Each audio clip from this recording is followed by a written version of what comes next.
जय सीताराम जय हनुमान। चाकरी अथवा व्यवसाये द्रुत साफल्य प्राप्तिर जन्य श्रवण करुन এই হনুমানজির মন্ত্র। এই কলিযুগে দেবাদিদেব মহাদেবের একাদশতম রুদ্র অবতার হনুমানজির আরাধনা হলো সর্বশ্রেষ্ঠ আরাধনা। যে ভক্তের উপর হনুমানজির কৃপা আছে সেই ভক্তর সব দিক দিয়ে উন্নতি সাধন করতে পারেন এবং জীবনে দ্রুত সাফল্য অর্জন করতে পারেন।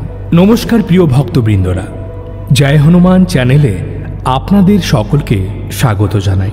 আজকের ভিডিওতে বলা হনুমানজির বীজ মন্ত্রের কি কি উপকারিতা জেনে নেব। হনুমানজির এই মন্ত্র প্রত্যেক দিন পাঠ অথবা শ্রবণে ভক্তের দ্রুত সাফল্য অর্জন হয় যে কোনো কর্মে।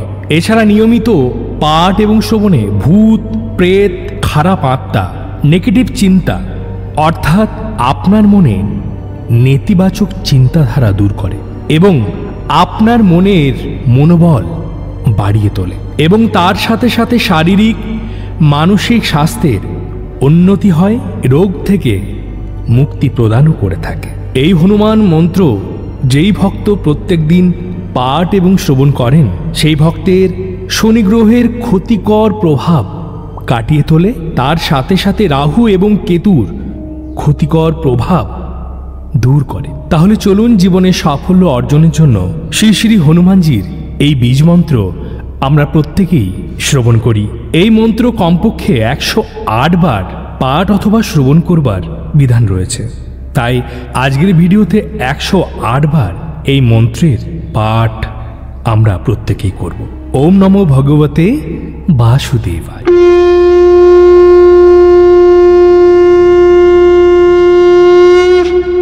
ओम ऐं भ्रीं हनुमते श्रीरामदूताय नमः। ओम ऐं भ्रीं हनुमते श्रीरामदूताय नमः। ओम ऐं भ्रीं हनुमते श्रीरामदूताय नमः।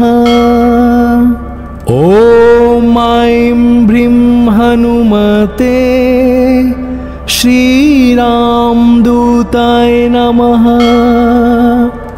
ओम ऐं भ्रीं हनुमते श्रीरामदूताय नमः। ओम ऐं भ्रीं हनुमते श्रीरामदूताय नमः। ओम ऐं भ्रीं हनुमते श्रीरामदूताय नमः। ओम ऐं भ्रीं हनुमते श्रीरामदूताय नमः। ओम ऐं भ्रीं हनुमते श्रीरामदूताय नमः। ओम ऐं भ्रीं हनुमते श्रीरामदूताय नमः। ओम ऐं भ्रीं हनुमते श्रीरामदूताय नमः।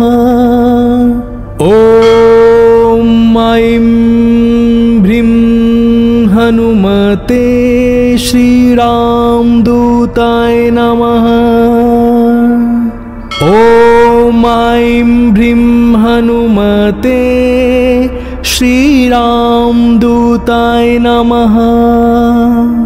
ओम ऐं भ्रीं हनुमते श्रीरामदूताय नमः। ओम ऐं भ्रीं हनुमते श्रीरामदूताय नमः। ओम ऐं भ्रीं हनुमते श्रीरामदूताय नमः। ओम ऐं भ्रीं हनुमते श्रीरामदूताय नमः। ओम ऐं भ्रीं हनुमते